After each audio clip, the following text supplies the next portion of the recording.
اللہ رب العزت جو بھی حال لاتے ہیں دیکھنا چاہتے ہیں کہ میرا بندہ میرے بندے کی اس حال میں احتیاج میری بڑھتی ہے یا اسباب کی بڑھتی ہے.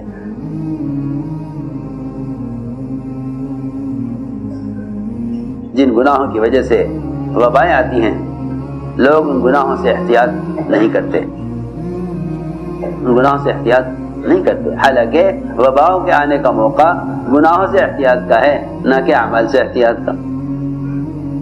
لو جی، وباؤں کے آنے کا موقع گناہوں سے احتیاط کا ہے. یہ جتنے بھی ڈاکٹر ہیں یہ کسی وبا کے آنے پر یوں نہیں سوچتے کہ اللہ کا کون سا امر ٹوٹا ہے، اللہ کا کون سا حکم ٹوٹا ہے جس کی وجہ سے بیماری آئی ہے. کیونکہ یہ بیچارے اپنی بے ایمانی کی وجہ سے ہر آنے والے حال کو کسی نہ کسی سبب سے جوڑ دیتے ہیں، ہر آنے والے حال کو کسی سبب سے جوڑ دیتے ہیں. یہ اپنی بے ایمانی کی وجہ سے، اور کمزور عقیدے کے مسلمان وہ ایسے بے ایمانوں کی باتوں کی طرف چل پڑتے ہیں کہ بھئی یہ تو ڈاکٹر ہی بتائے گا. ارے کیوں بتائے گا ڈاکٹر؟ کیوں بتائے گا ڈاکٹر کہ میں عمل کروں یا نہ کروں؟ اس عمل کا ڈاکٹر سے کیا تعلق ہے؟ سوچنے کی بات ہے. کمزور ایمان والے ایسے بے ایمانوں کے پیچھے چل دیتے ہیں یہ سوچ کر کہ بھئی اس میں جو بھی جیسا بھی ڈاکٹر کہیں گے ہم ایسا کر لیں گے، چاہے وہ حکام ہو یا وہ امت کے مقتدی یا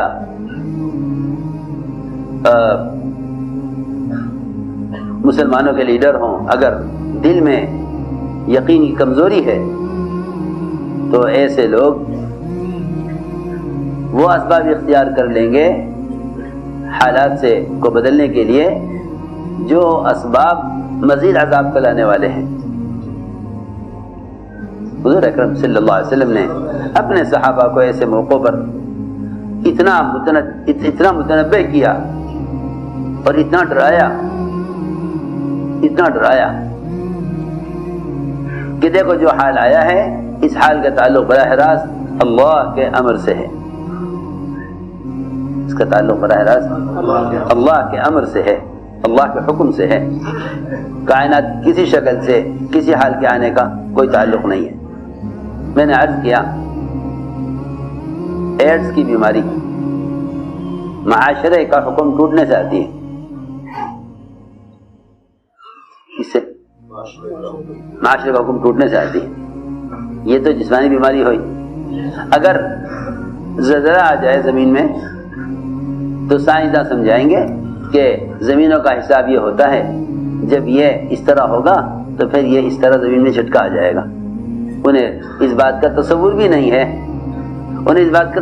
نہیں ہے کہ زلزلے زنا سے آتے ہیں. زلزلے زنا سے کوئی کالج کوئی اسکول نہیں ملے گا دنیا میں جہاں یہ پڑھایا جاتا ہو وہاں کے بچوں کو کہ بچوں زلزلہ جو آتا ہے زنا سے آتا ہے. کبھی بھی نہیں. وہ جانتے نہیں اس کو جانتے ہی نہیں. جو زلزلہ یعنی سینکڑوں ہزاروں لاکھوں لوگوں کی ایک منٹ میں موت لے لے، جو ان کی جان لے لے، جب ان کے پاس اس زلزلے کے آنے کے سبب کا علم نہیں تو بیماریوں کے آنے کے علم کیا علم، بیماریوں کے آنے کا سبب کیا علم ہوگا؟ سوچو میں کیا کہہ رہا. جب ان کے پاس زلزلے کے آنے کا اسباب کا علم نہیں ہے. سوچو وہ جو زلزلہ اگر چند سیکنڈ کا آ جائے وہ شہر کے شہر علاقے کے علاقے تباہ ہو جاتے ہیں. ان کے مکانات ان مکانات میں بسنے والے چند سیکنڈ کے زلزلے سے ختم ہو جاتے ہیں. جب ان کے پاس زلزلے کے آنے کا سبب نہیں ہے اور وہ کہتے ہیں کہ اتفاقی چیز ہے. آ گیا زلزلہ. اور اگر وجہ پوچھو گے تو وہ تمہیں اتنی لمبی لمبی کہانیاں سناویں گے اور اپنے تجربے مشاہدات پر اتنی موٹی موٹی کتابیں لکھ دیں گے کہ مسلمان اس جہالت میں پڑے گا کہ ہاں یہی ہے وہ علم جس کے سیکھنے سے ہمیں معلوم ہو جائے گا کہ زلزلہ کیوں آتا ہے. حالانکہ خدا کی قسم سارا کا سارا جہل ہے، سارا کا سارا جہل ہے. کائنات کے کسی تغیر کو سبب میں تلاش کرنا جہل ہے. کائنات کی کسی بھی سبب کو، کائنات کی کسی بھی حال کو اسباب میں تلاش کرنا جہل ہے. میری بات توجہ چاہتی ہے بہت.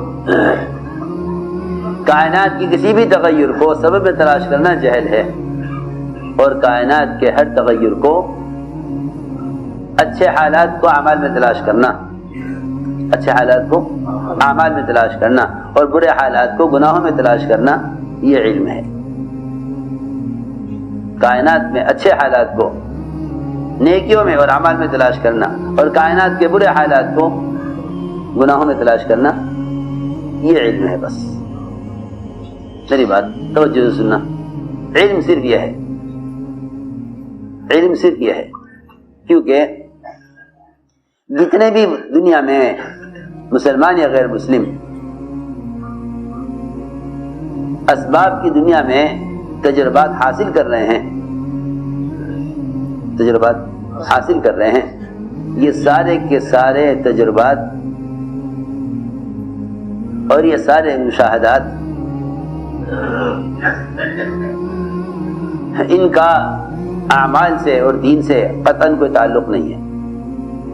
اور یہ بھی یاد رکھو کہ اللہ تعالیٰ کی قدرت ایسی نہیں ہے کہ نعوذ باللہ قدرت کسی وبا یا کسی حال کے تابع ہو جائے. جو بھی حال دنیا میں آتا ہے اس حال کے آنے کا تعلق کائنات کسی شکل سے نہیں ہے. میں نے شروع سے عرض کر دیا ہے کہ اصل کائنات مسلمان ہے.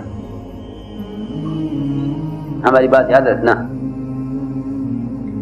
کافر کے گناہوں سے، کافر کے گناہوں سے، کافر کے گناہوں سے فضائی آلودگی نہیں ہوگی. کافر کے گناہوں سے فضائی آلودگی نہیں ہوگی. کافر کے گناہوں سے، کافر کے گناہوں سے فضائی آلودگی نہیں ہوگی اور کافر کے گناہوں سے امراض متعدی نہیں ہوں گے. البتہ مومن اگر گناہ کرے گا اور اس کے اعضاء سے، اس کے ہاتھ اور پیروں سے، اس کی آنکھوں، اس کی شرمگاہ سے اگر کوئی گناہ ہوگا تو اس گناہ کا اثر فضا پر پڑے گا. میں تم سے قسم کھا کر کہہ سکتا ہوں جسمانی امراض اتنے متعدی نہیں ہیں جتنے گناہ متعدی ہیں. جسمانی امراض اتنے متعدی نہیں ہیں. ہم آسان کر کے عرض کریں، جتنا گناہ دوسرے کو متاثر کرتا ہے، جتنا گناہ جلدی منتقل ہوتا ہے اور جتنی جاذبیت گناہ میں ہے،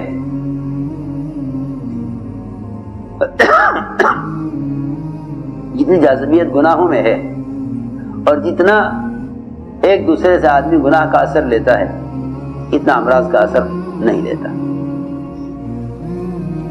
یہ کہنا کہ آپس میں ملنے سے بیماری منتقل ہو جائے گی، بیماری اتنی منتقل نہیں ہوتی ہے ایک سے دوسرے میں جتنا گناہ اور گناہوں کی نحوست. یہاں تو کہتے ہیں بھائی ایک آدمی بیمار ہے اس کو اس کے اپنے گھر میں رکھو، اس کے اپنے گھر میں رکھو، برابر کے گھر والے پر بھی اس کا اثر نہیں آئے گا. میری بات ذرا توجہ چاہتی ہے. بیمار کو کہاں رکھو؟ اسے گھر میں رکھو، گھر میں بھی ایک کمرے میں رکھو تاکہ دوسرے کمرے میں اثر نہ پہنچے. سنو، حالانکہ ایک بے نمازی کی نحوست 40 گھروں تک جاتی ہے. سوچو ذرا، اس طرف بھی توجہ دو. ایک بے نمازی کی نحوست 40 گھروں تک.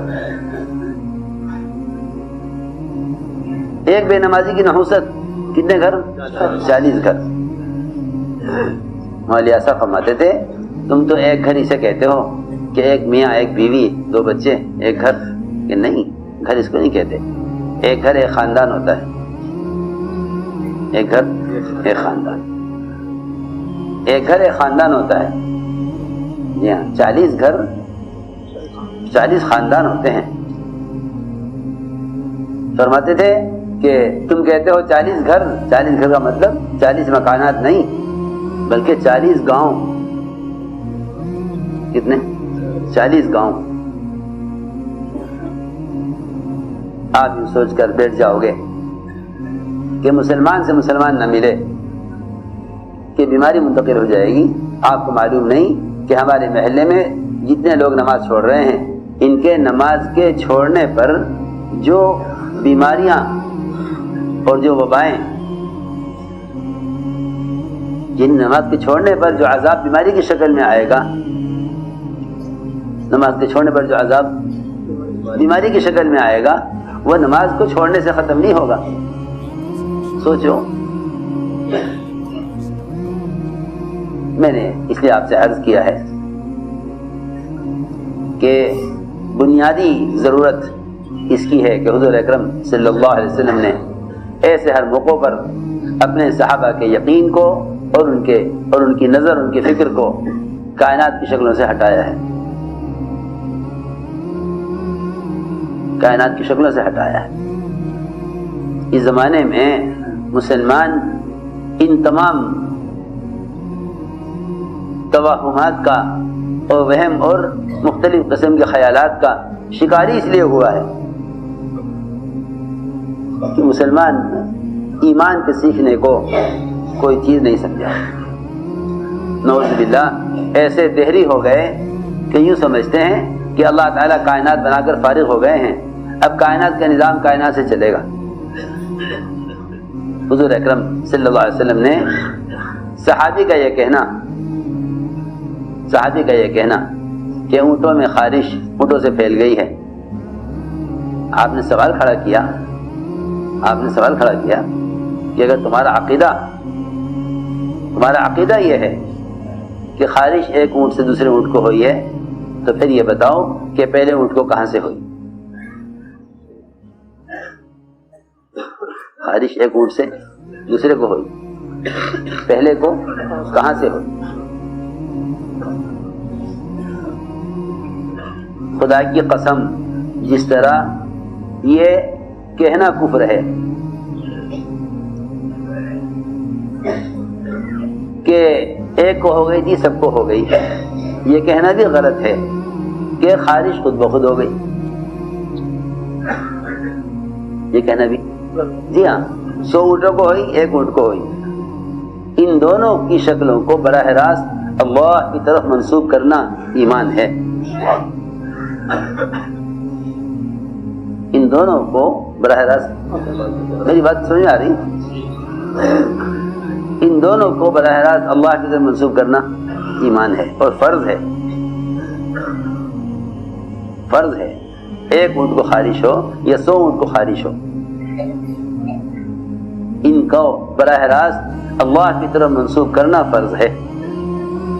یہی ایمان ہے. یہ نہیں کہہ سکتے کہ ایک اونٹ کو تو اللہ کے حکم سے ہوئی، باقی اونٹوں کو اس اونٹ سے ہو گئی، میں نہیں کہتا کہ آپ خارشی اونٹ کو لپٹ جائیں، چمٹ جائیں اور اس کے اوپر بیٹھ جائیں. ٹھیک ہے، احتیاطی تدابیر اپنی جگہ ہیں، لیکن یہ کہنا کہ یہ بیماری ایک کو ہو گئی ہے اب سب کو ہوگی، بس اللہ کے ساتھ بدگمان ہو جانا ہے.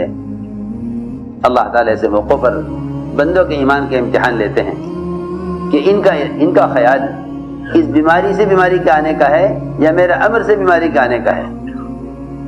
اگر بیماری سے بیماری کے آنے کا ہے تو پھر خالق کو آپ نے ایک طرف کر دیا اور آپ نے مخلوق کا خوف خود بھی پیدا کر لیا، دوسروں کے دل میں مخلوق کا خوف پیدا کر دیا. اور یاد رکھو کہ مخلوق کا خوف یہ اللہ کے اور بندے کے درمیان رکاوٹ بن جاتا ہے.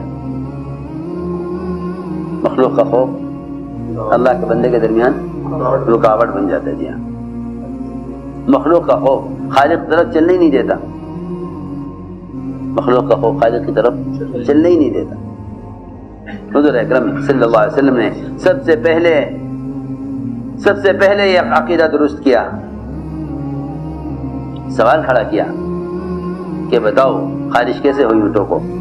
عرض کیا ایک کو ہوئی تھی, سب کو ہو گئی. فرمایا یہ بتاؤ اگر خارش سے خارش ہوئی تو پہلے کو کہاں سے ہوئی جب خارش کا وجود نہیں تھا؟ خارش کا وجود نہیں تھا, پہلے کو کہاں سے ہوئی؟